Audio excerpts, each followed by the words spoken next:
dear human, dear soul. I welcome you to my podcast series, Messages from Beyond. Since a near-death experience, I have had the gift of communicating with the subtle levels of the cosmos in a form of deep meditation in which I ask certain beings from the other world to communicate with me. As one of the first contacts to the afterlife, my old friend and teacher, friend of the Indians, showed himself to me. And it is now a great pleasure for me to introduce you to the conversations here as a supplement to the books. Please excuse me if the terms and our articulations are not perfect. Our mother tongue is German, but we try to translate it to the best of our ability. Thank you for understanding. Dear friend of the Indians, please start telling us about the soul's desire. You are taking the first steps into a new experience of mankind. This knowledge that we put down here is meant to help to strengthen a bridge for mankind to walk onto, the new path. I do this with both great worry and hope. Dear friend of the Indians, I understand that very well. And that is why I'm very happy to be allowed to be the instrument of this intention. From a cosmic point of view, you were given a wonderful task. I'm really happy for every moment that I'm able to ride through you. It is as if I'm coming alive through your gift. I know what you mean. You can work here again without physically having to come back to Earth, right? That is correct. Okay, dear friend of the Indians. Then let us begin. We have arrived at the subject of the soul's desire. I'm very excited about the things you will be able to tell me about this. The desire of the souls is an energy that accompanies them. Is this energy a part of them, like a character trait of the soul? You could say so. But souls have no character traits, they have memories. But what exactly is the desire? What does it want? Where does it come from? This desire propels the souls ever onward. It is the energy behind the energies, if you will. The life force of the souls emerges at the source, but the movement away from the source and into the many forms is the soul's desire to come alive, to go into different forms and to have many different experiences in these forms. This possibility is the permission of the cosmos to create perceptions through many different forms.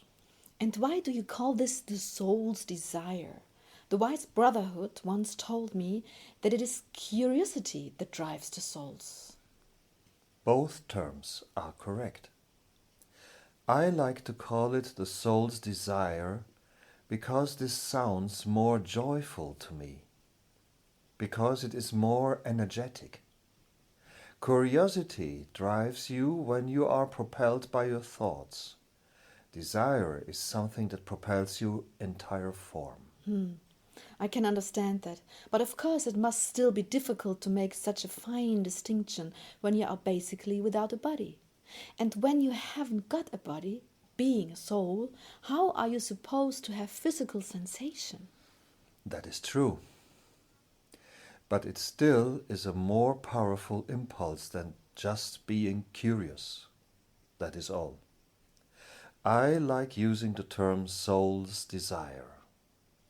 For you all know the desire of your bodies to enjoy different things, and the soul feels exactly the same type of energy while it is making special experiences during its many lives. I understand. So it is a desire to enjoy life, to live in joy. It is an energy that says, yes, I have the desire to feel the most diverse ways possible, and I want to have many, many different experiences in this energy because I will be given different tools of perception every time. That is exactly what I mean. Great. Is there something that the people should be aware of with regard to the soul's desire? That they should never lose it as long as they are alive. The desire and the joy to delve back into life when they have been claimed by everyday distractions. But it is your soul's desire and your joy of life that brought you here. These forces will drive you ever onwards. And when you recognize their potential, you can do much in your life and develop them further. Are there souls that completely lose their desire because they have been losing more and more of their energy during their many lives in different forms? This is a very important question, because it is actually possible to gradually lose this energy through contamination of your soul's energy. If you become contaminated, you are always in danger that through this contamination you will weaken your basic impulse to expand and to grow. And then it will become very difficult to find powerful impulses again. These souls are then in a state of being that makes it difficult for them to gain experience. They are as in a state of sleep that doesn't allow movement. Therefore, as I have said several times before, it is important that you purify yourselves, taking care not to contaminate again. Then your soul and your joy of life will gain momentum again, and as it will the general desire to be alive. And they will stay with you, and they will grow with you, and grow and grow. What is this like for you? For you, who no longer returns into physical life but works from a different level? Do you no longer have any desire for life? Or how am I to understand this? That is another important question, Sylvia. I thank you for this. Those entities that have already collected much experience and whose energy potential is so high that they are strong enough to remain on the higher spiritual levels, stay in these forms because they now experience the joy of being in the non-physical existence. They no longer need the body and its tools and senses in order to gain experience. They move freely and powerfully in the cosmos. You need a lot of training, as you would say, in order to be able to move on these highly elevated levels. But we still are in our power, and even more so that if we were in the bodies of the beings on the planet, we can feel the joy of life. We, however, live the joy of being. It is ultimately the same thing.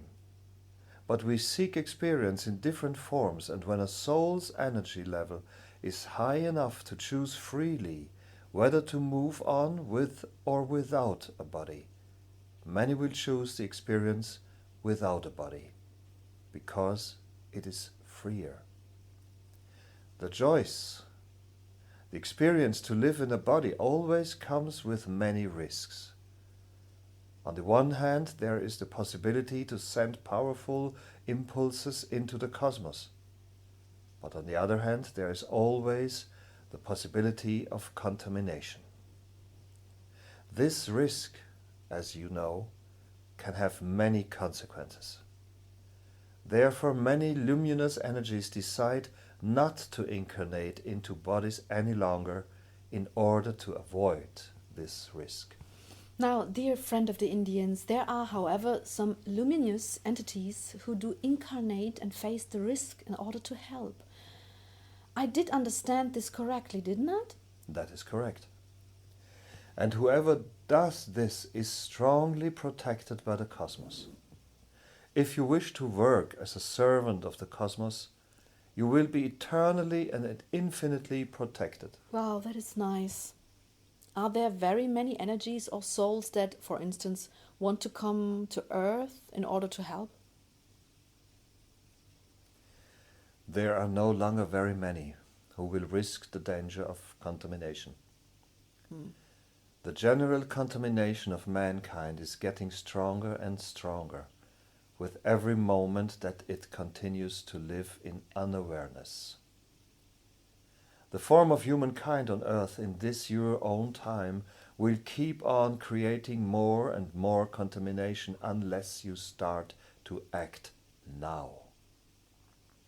Otherwise, there will be fewer and fewer luminous entities who will and can take on these forms because it will be less and less possible to give them cosmic protection that will be able to penetrate this feeble layer of low energy. I see. Let us get back to the soul's desire. Are there also energies with too much desire? No. The impulse originated from the source, and the source is always there, changeless and constant. There are no differences in the force of the energy behind the energy. It works eternally like the sun, which also shines the same way eternally. So what you mean is this. It is not the sun that shines more or less strongly on a given day, but it is the clouds that make it seem stronger or weaker. That is roughly what I mean. The intrinsic power remains the same. Yes, of course. Are there any other things that we should keep in mind? The souls are propelled by their energy. If you are enjoying life, you are also connected with the power of your soul that wants to live. This means that all that you do enjoy and love will boost the power of your soul and promote the joy of being. Life wants to blossom.